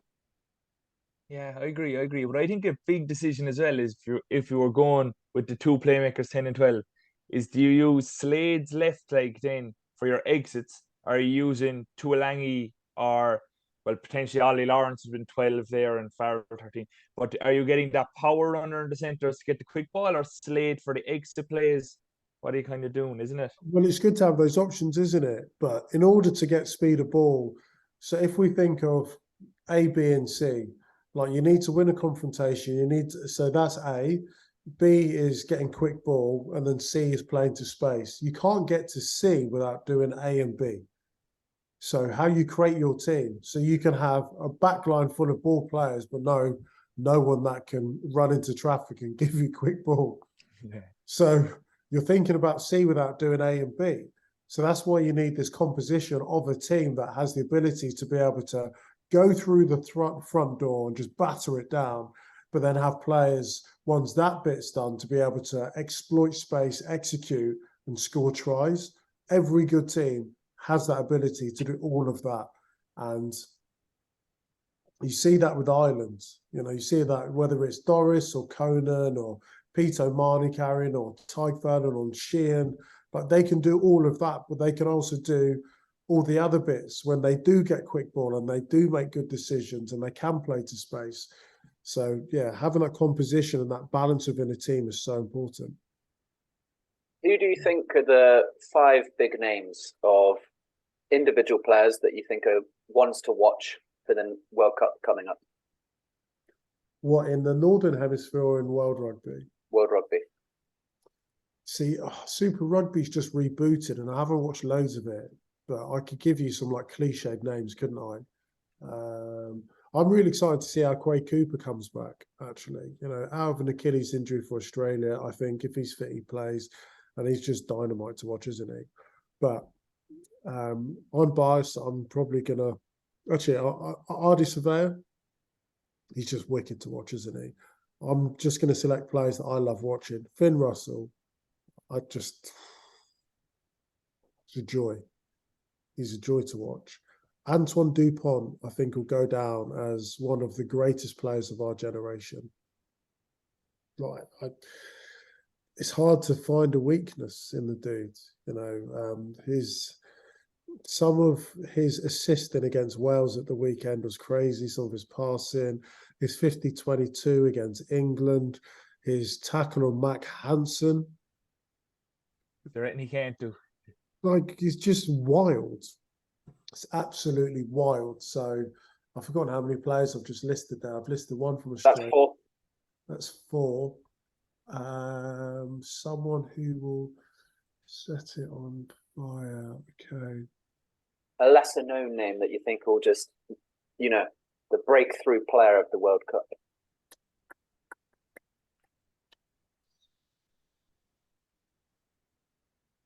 Oh my gosh, you really put me on the spot there. Someone who will just break through the ranks and just... Oh. I don't know. I think you'd probably be looking at a tier 2 nation then, wouldn't you?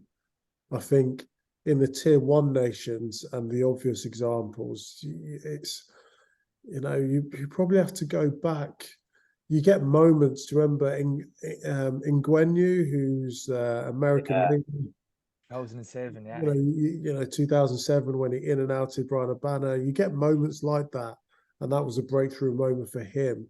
So you're looking at those nations, and often the Pacific Islanders, Tonga, Samoa, Fiji, there will be someone that comes out of it like that ends up like Rupeni Fafau Nabutha when he just tore the world. So I can't quite answer that question because I've not watched enough Super Rugby to give an insight as to who might be that player to burst onto the scene. Sorry. What are Rundle, your... I'd say. Huh? A Rundle for England, I'd say. This could be a World Cup if he gets any bit of opportunity. Like, yeah, Arundel's special player. Like he is a very special player. The guy's kind of likening to Jason Robinson. I was tempted to say him, but he's just had his first start for England. You know, where he goes, I think he is a unique player that could play a big role. He will give you magic moments. He will just give you special moments, won't he? Yeah. Talking of the Tonga, Samoa and all that, what's your thoughts on the eligibility rule that they brought in? I think it's good. It makes sense, doesn't it? You know, you've got guys like, for example, Charles Piutau, who now has the ability to go back and play for Tonga. That's great. That's really good. I think if you can reclaim some of that international experience, whether that be in playing or coaching, and of course there's no eligibility over coaching, but yeah, almost import that back into the nation of their choice, I think just makes a huge amount of sense, because otherwise you've got players who could still play at international level, maybe not for the country they originally played for, but for another country that they qualify for. So if Charles Piutau can go and play for Tonga at a World Cup, like, we all want to see that. Like, did you see what he did playing for Bristol against Northampton? Just, it was obscene. It's obscene. I think the world wants to see footwork and skill like that. So if it frees up players to be able to go and have that opportunity, then I'm all for it. and Ugo, in that eligibility rule, something just came into my head. In the 2018 Football World Cup, there was 53 players that could have represented France.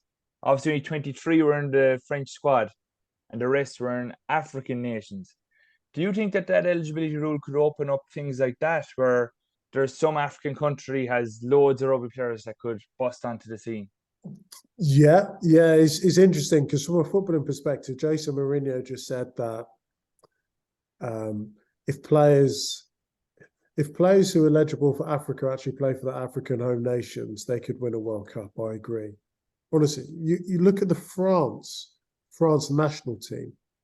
and there's a number of them who've got dual nationality. Like if they decided, Zinedine Zidane's Algerian. Yeah, it's mentally. I mean, I'm thrilled he played for France and won a World Cup and had his face on the Arc de Triomphe. There's a million people down the Champs-Elysees in '98 when he won the World Cup. But imagine if he then stopped getting selected for France and a couple of years later, he could then go, imagine the impact he could have for Algeria. You've got, and you forget, in Africa, football is massive. You had Didier Drogba playing at Chelsea, winning Champions League finals, taking the winning penalties. But his impact in the Ivory Coast, he stopped a civil war. Like, do you ever see a rugby player could do a similar thing if they decided to, like, they had a dual citizenship for like France and an African country, or England and an African country? Do you ever think a rugby player could go down and make rugby the thing in that country? Yeah, I mean, Maro's got. I mean, he's a British Nigerian. Anthony Watson's a British Nigerian. There's a number that could absolutely do that. Yeah, of course. In what capacity? I don't know. It'd be great to see. Like, rugby's not the number one sport in Nigeria. It's football. We got the Super Eagles, but there's a big Nigerian influence in this country when it comes to players that then go on to play for England. What more can we do, including myself, retired from the game, to help grow rugby in Nigeria? We've got a London Nigerians rugby team.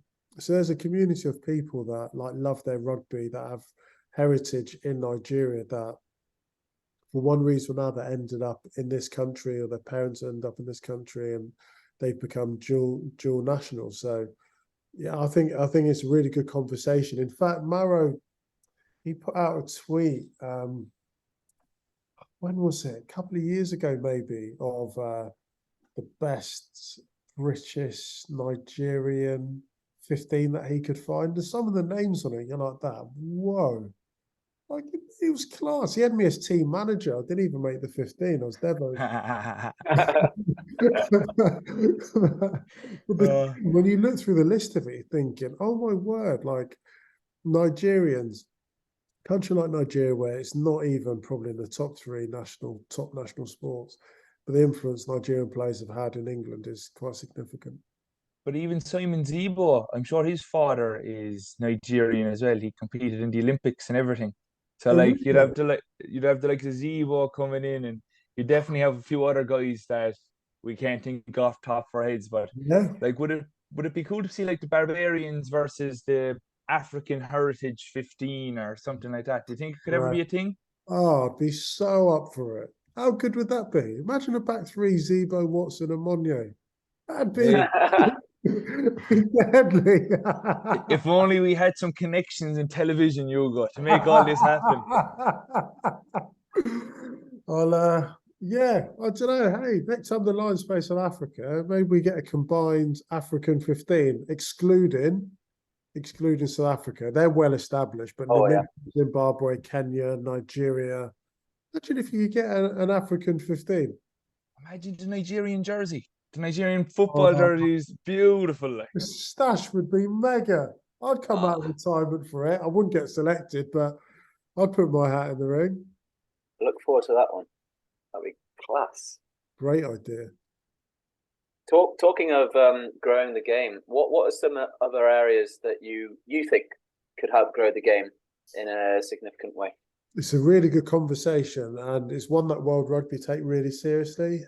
We've had a few what they call Shape of the Game conferences. We had one in November where we had all the international coaches from around the world, where Ian Foster, Eddie Jones, Michael Checker, Jacques Nienaber, just to mention a few, Fabien Gaultier. And then there was one maybe a month ago, and we meet on a regular basis. In fact, today we had,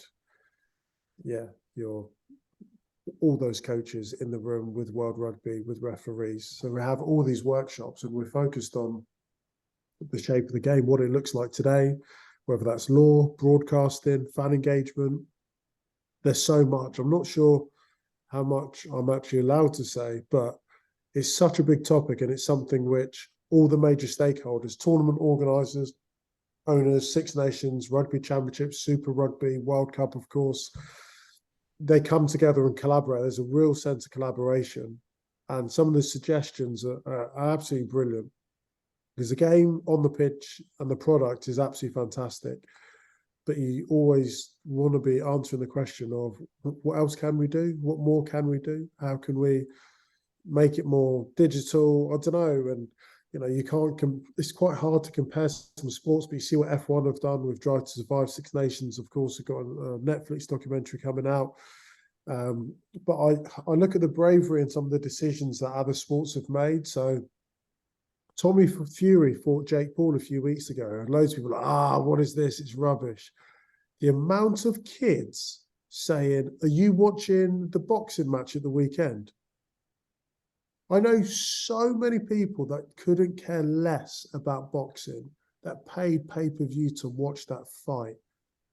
And it was just a brilliant example of how they attracted this brand new audience of people who never watch boxing, know nothing about it.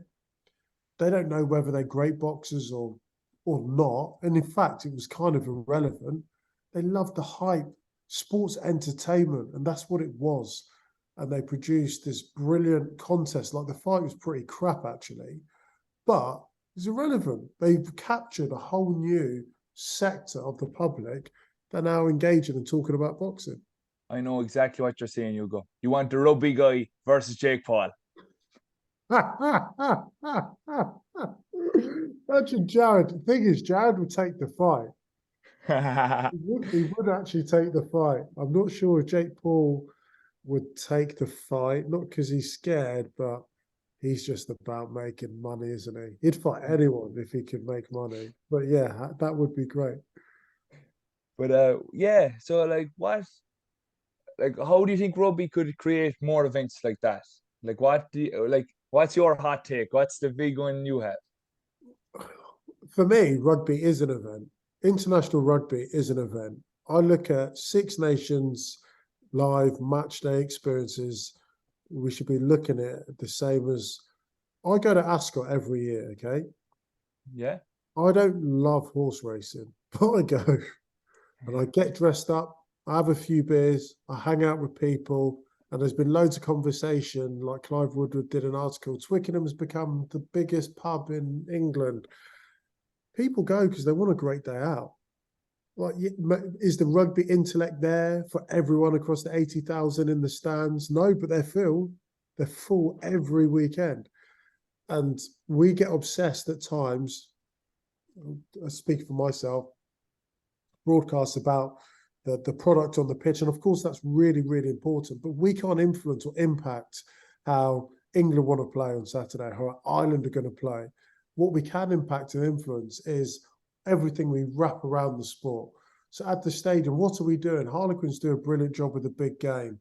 My word, they sell out 15,000 every week at the Stoop, and then they take the game to Twickenham and they can sell out 82,000. How? How have they found another 65,000+ supporters? It's not just the rugby. It's because you got Craig David there. It's because you got Faithless there. It's because you turn the West car park at Twickenham into this event where you can go and you've got rides and entertainment. It's everything. It's the entertainment aspect where they're able to reach out to so many people. And because they get so many people into it, maybe not your diehard rugby fans, but they come and have a great day out and they may want to come again. So I think rugby, for the majority of us that don't play the game, should look at it as a day out and as entertainment. And what more can we do to provide greater entertainment services for people that come in to just sit and enjoy it? Do you Yeah, think? I agree 100%. Do you think that rugby could take some of what the American Super Bowl does and has the halftime show and things like that? 100%. But I know you'll have the traditionalists go, "Oh, we don't need it." Well, that's fine because it's not for you. But you just watch the rugby. But there's loads of people, by the way, that really, really want that. And it's everyone whinges about stuff that that they don't like, and that's fine. But if you don't like the halftime, like entertainment, go to the bar. Like it's fine. But I'm telling you, there's loads. Imagine if you had Rihanna performing halftime at the World Cup. Imagine. Class. I promise you, one thing's guaranteed: people will be complaining. Oh, why is she doing that? I'm here for the rugby. Well, then enjoy the rugby. But for everyone else that wants to enjoy Rihanna, let them also enjoy Rihanna. And by the way, the only reason they may have bought a ticket is for the 15 minutes at half time. And that's fine. I'm okay with that. That's no problem.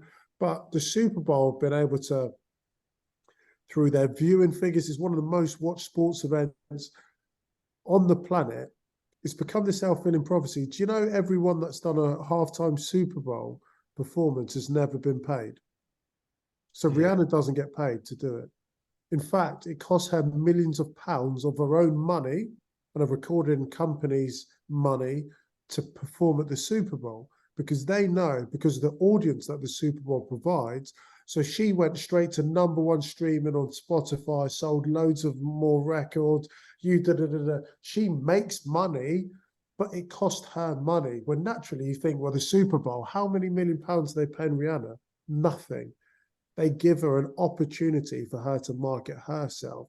So rugby needs to work back to front. We need to be able to grow the audience so we get millions of people, and I'm talking big numbers of people that are watching the game, engaging the game, to be able to invite the likes of Rihanna. Rita Ora opened up the Women's Rugby World Cup down in New Zealand. That's wicked.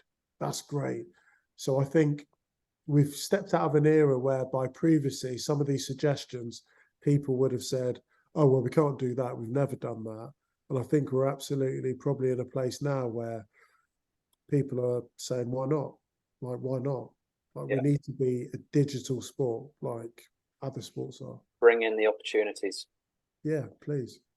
Yeah, I think that's a big thing where rugby can improve, make it more digitized and bring in these events around the match itself. Because I obviously love the match itself. I'll go that. I'm one of the purists, but I 100% will love the concert as well, you know. But I think we could also engage more markets. Like, I think I have this theory about the Six Nations. You know, the way it's obviously ring fenced at the moment, Georgia, Spain, all these teams can't get into it. I think every 4 years, all the top 12 European nations should play each other. Every team play each other, have a league. And after that 4 years, the 6 teams at the top are the Six Nations for the next 4 years. Would that bring in Spain, Germany, Georgia? They'd have something to play for. What do you think, Hugo? Yeah, I think you need a second tier of strong, competitive international rugby. You need to provide opportunity to Romania, for Spain, Georgia, as you've mentioned, where they can really compete. And to get to that point of what you're talking about, you need to create competitive fixtures for tier 2. So for Georgia to get better, because there's no point Georgia coming into the Six Nations having not competed against tier 1 nations, because the step up is just way too significant. They'd just come into the Six Nations and get battered by everyone else in the Six Nations, and then people will say, oh, why are they here? So if we can create a competitive tier 2 competition whilst giving them exposure and more opportunities against tier 1 nations, then I think you've got a real valid reason.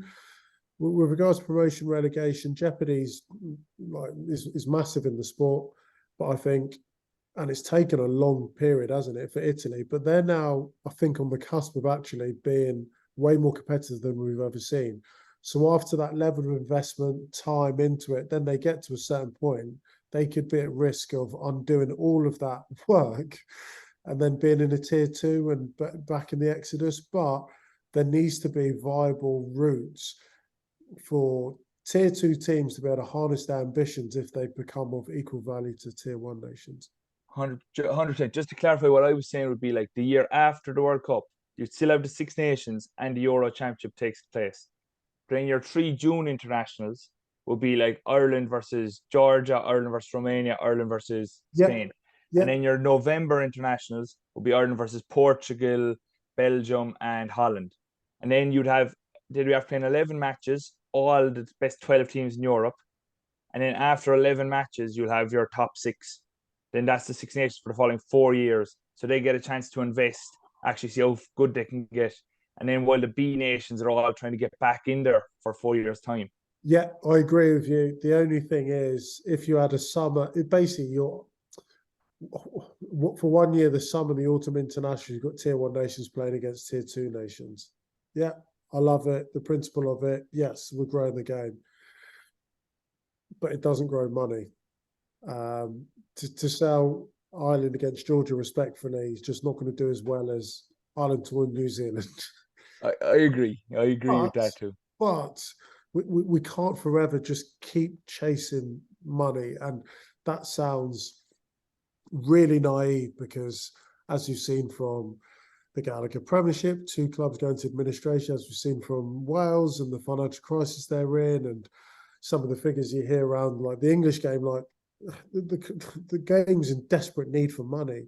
But how do you strike the balance of providing opportunity and growing the game as well as trying to fill the pockets of the unions and the nations?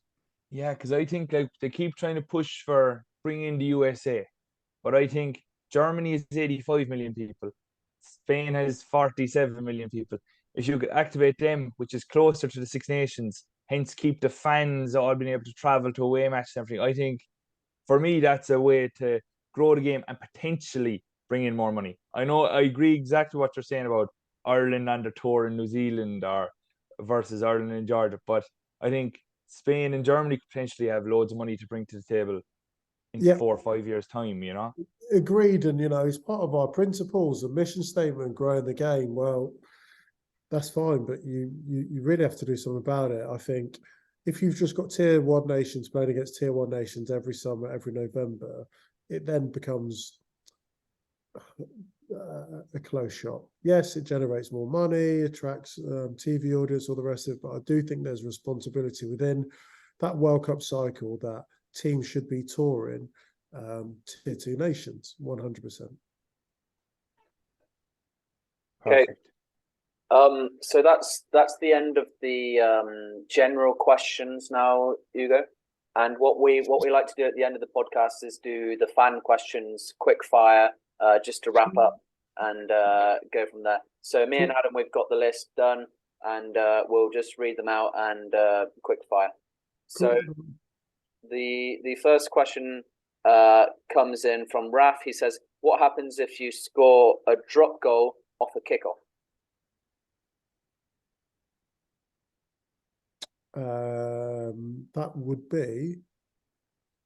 I think that would be scrum back on the halfway line. You've effectively kicked the ball dead.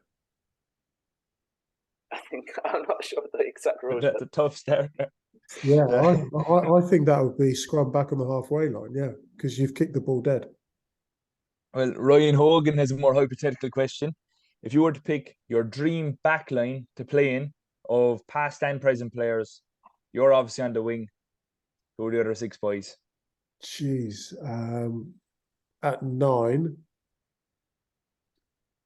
I mean, Antoine Dupont, just the amount of mayhem, chaos he causes, I think would be unbelievable. I'd love to play with Dan Carter at 10, 100%. I'd want Brian O'Driscoll at 13. At 12, at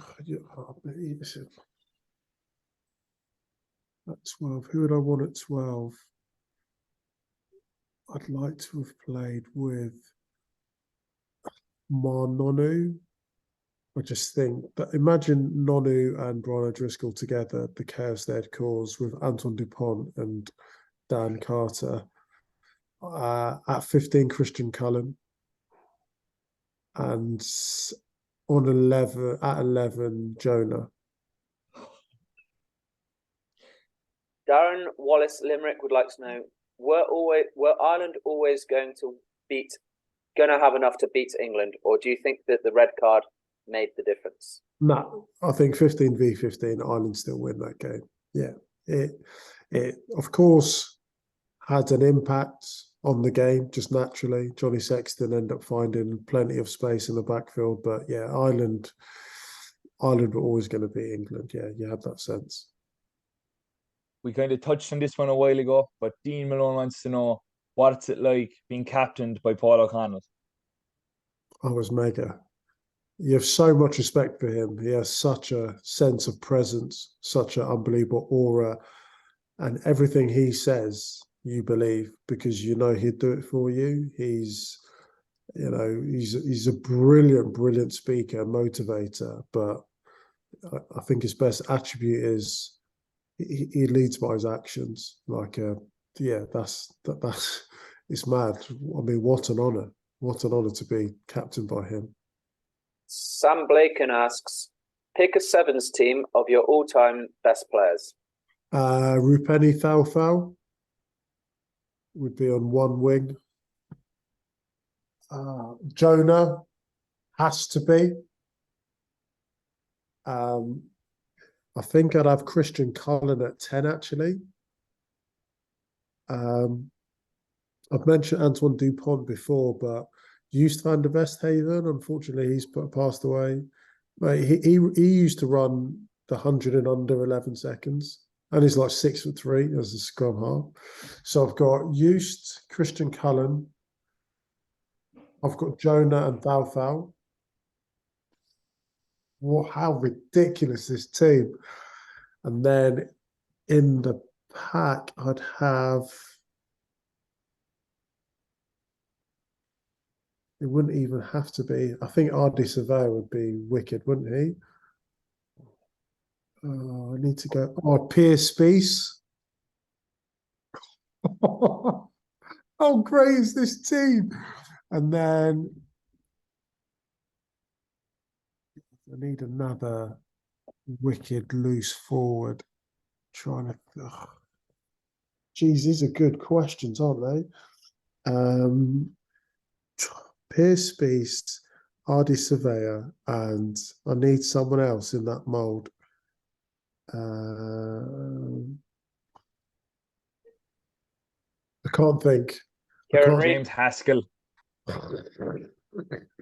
Kieran Reid would be great. I mean, he's a World Cup winning captain. Yeah, why not? We'll stick him in there. Josh Deedy wants to know, if you were having a celebrity boxing match, who would be your chosen opponent? Call him out. Oh gosh.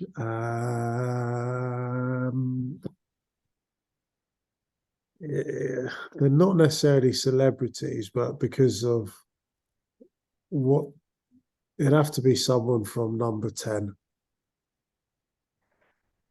I mean, cost of living crisis, global climate crisis, on the verge of a recession. We'll just blame Boris, will we? Ugo versus Boris. Hey, your words, not me. I'm not trying to get political, but yeah, maybe someone from number 10. It is now from Ilbandes. He wants to know, who is, in your opinion, the top 3 best players of all time? Jonah Lomu. Is that number 1 or number 3? He was my idol. Here's my idol. Jason Robinson is my 7th team.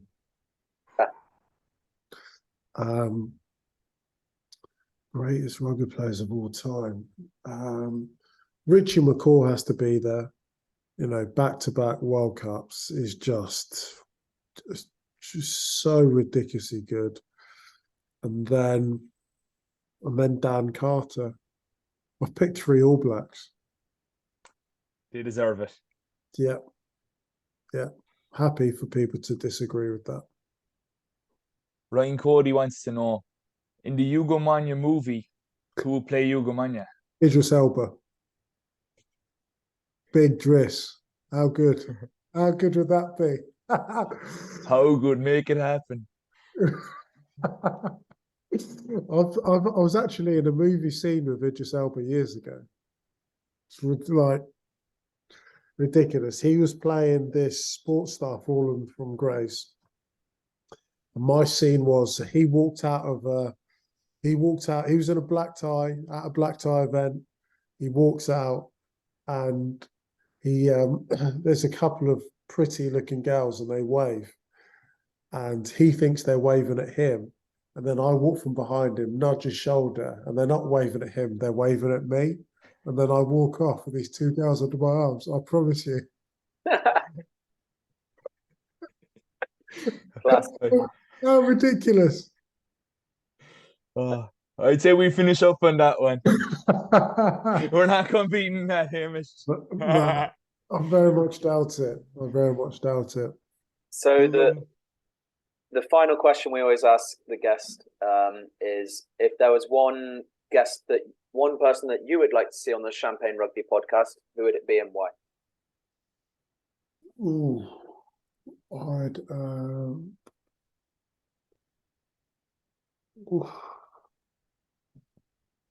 wow. Oh my gosh, who would I want to hear from? Do you know who I think's just always just really class? Like, I've said Ronan. I love Ronan guy. I think he speaks so much sense. I really do. Do you know who I think's brilliant? I've spent a bit of time with him recently. Jacques Nienaber. Mate, what a sound guy. His rugby IQ is wild. I think he's brilliant. So yeah. Well, Sia Khaleesi is pretty cool as well. He's got unbelievable stories, such a good bloke. So yeah, got a couple of names there. He's doing quite a lot for rugby right now. Yeah. Yeah, he's a busy guy. He's doing pretty well. Yeah, good to see. Rock Nation contractor, representing Jay-Z. Yeah, exactly. Boy's flying. He's flying. Anyway, it's been an absolute pleasure, Ugo. And if the fans, they'll know where to find you, at Ugo Monye. But is there anything else that you would like to plug or shout out? Just to say thanks for having me on. I really appreciate it. I've enjoyed having this chat with you. So yeah, thank you very much. It's been a pleasure. Thanks very much, Ugo. Nice. What says it all is this hour chat turned into 2 hours and 20 minutes. But look. Wow, that is wild. But no, it's been wicked. Gents, honestly, thanks so much. Really, really appreciate it. It's been a pleasure. Catch you guys next week.